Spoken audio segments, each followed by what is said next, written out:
almost like I don't need to say anything here. Such a familiar story, and what a treasure we have in Luke's gospel. This parable is among those few stories that most people know from the Bible, along with the Christmas gospel also from Luke, and the parable of the Good Samaritan. And these stories are only in Luke. Luke tells us that Jesus drew large crowds of people who longed to hear what he said. And as he had commanded just a few verses earlier, they came, as he said, "Let those who have ears to hear, hear." But we also hear, we see that the recognized religious authorities in his time, they weren't so eager to hear these words of Jesus. Rather, they are murmuring and they are grumbling among themselves about the kinds of people Jesus welcomes and eats with and enjoys being with. So Jesus responds to their objection by teaching them about his own personal experience of relationship with God. And he does it with a series of stories, kind of picture stories we call parables. He tries to give his listeners a glimpse into the heart of God. First, he tells a parable about the shepherd who searches for one lost sheep until he finds it. Remember that one? And then he tells about the woman who sweeps and searches out her house until she finds one lost coin.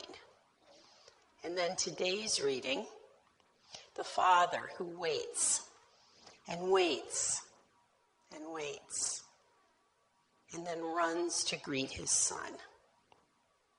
All occasions of foundness in these stories result in the same response, rejoicing.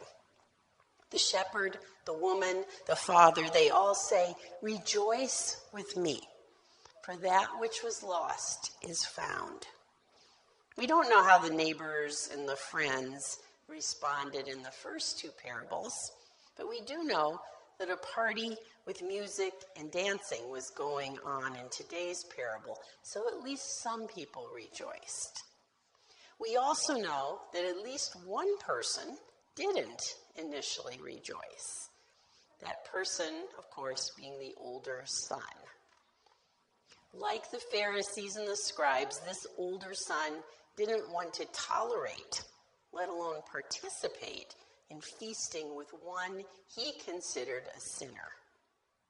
Jesus clearly states that God and the angels found this feasting most fitting, and he invites those outside to come in and join in the festivities. He says, God is not about to stop being gracious and loving. And he shows that he, Jesus, is following his Father's lead by how he acts and by what he says. Jesus is so convinced that God is a God like this father of the lost son that he will even go to the cross to try to show others. So God is not just a God of this one particular lost son, but of all lost sons and daughters, however they are lost. Jesus is most concerned here about being lost in relationship. But we experience being lost in many ways. We might miss an exit on the highway, and somehow we're disoriented. Sometimes we get lost emotionally. We can't seem to connect positively with any one thing or person.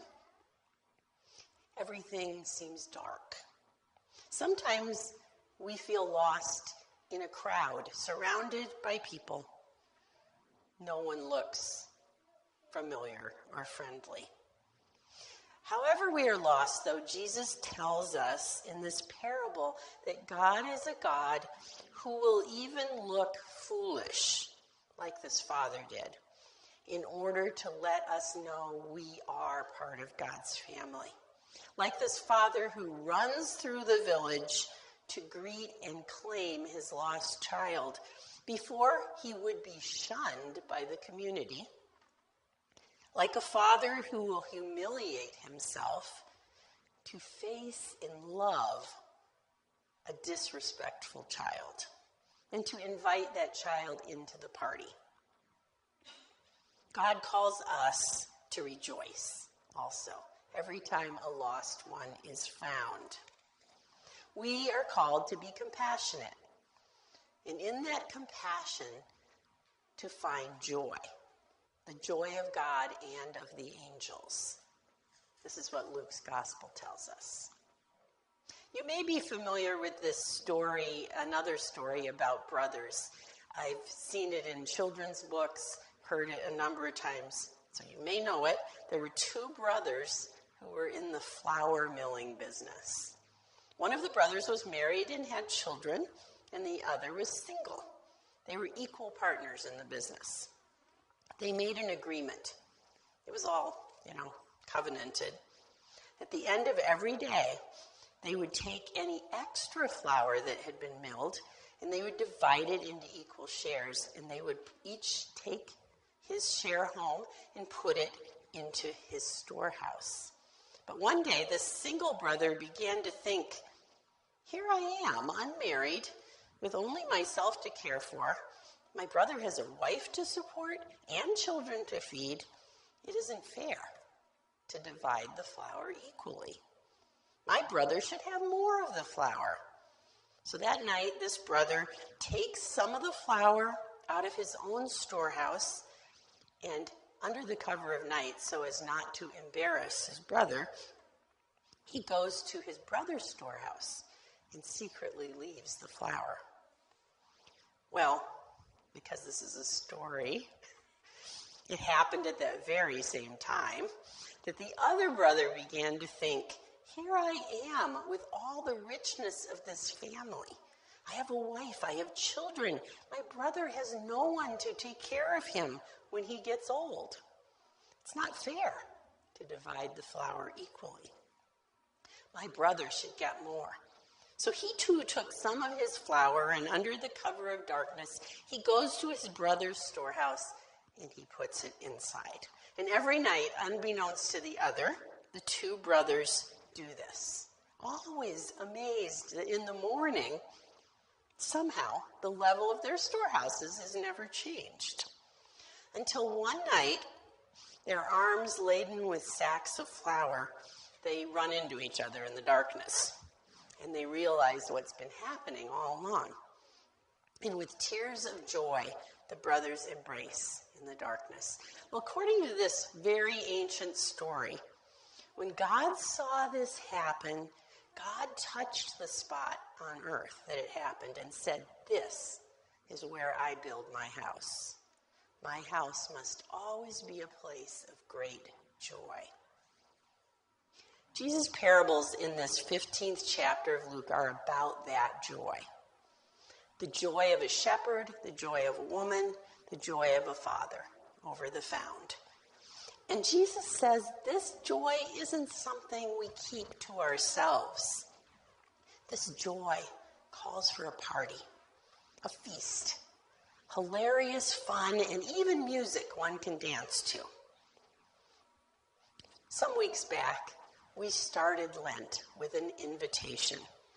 The invitation was return to God with all your heart, for God is gracious and merciful and abounding in steadfast love. When the Hebrew people were reconciled with God by entering into the promised land of Canaan, they ate the produce of the land at a party. A sign of our reconciliation with God is this meal of joy we share each week. St. Paul reminds us that we have been given the ministry of reconciliation as Christians, and that Christ's message of reconciliation is entrusted unto us. So what shall we do with it? Jesus seems clear what we should do. We should rejoice and give a party. Each and every one of us being in Christ is an ambassador. We're ambassadors for Christ, and our call is to welcome with joy all those whose return God is waiting for. But not only welcome, but also announce with joy to others that they have returned. We're called to be foolish, even as the Father was foolish.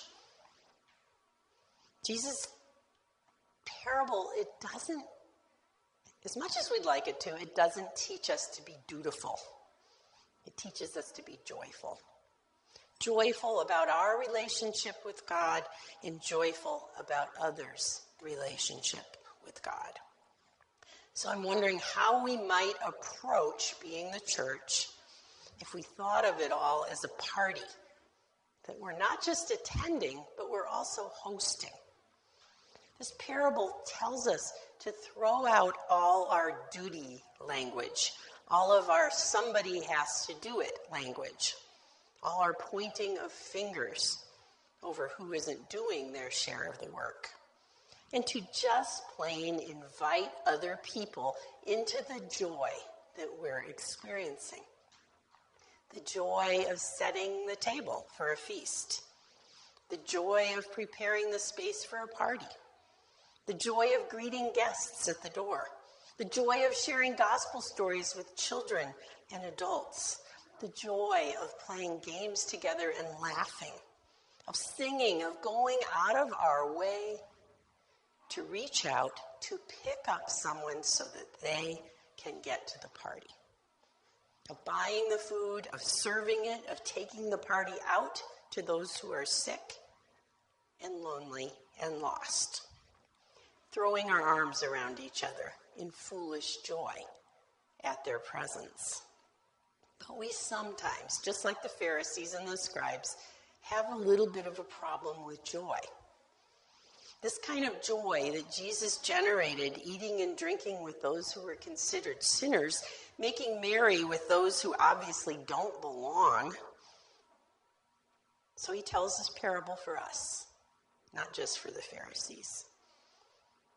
Maybe sometimes we only hear noise, which is what the older brother heard standing outside the party. But sometimes we hear a joyful party, a foolish joyful party, for one with whom we will not identify. There are days that we are like that. Can we remember, do we remember, that the Father, coming out also to the elder brother, the older, responsible, duty-obliging brother, tells him, everything I have is yours. There's always been a joyful party going on in my heart for you, and you did not know it. So come, Jesus tells him. Come to the party. Come, Jesus tells us. Come to the feast. Amen.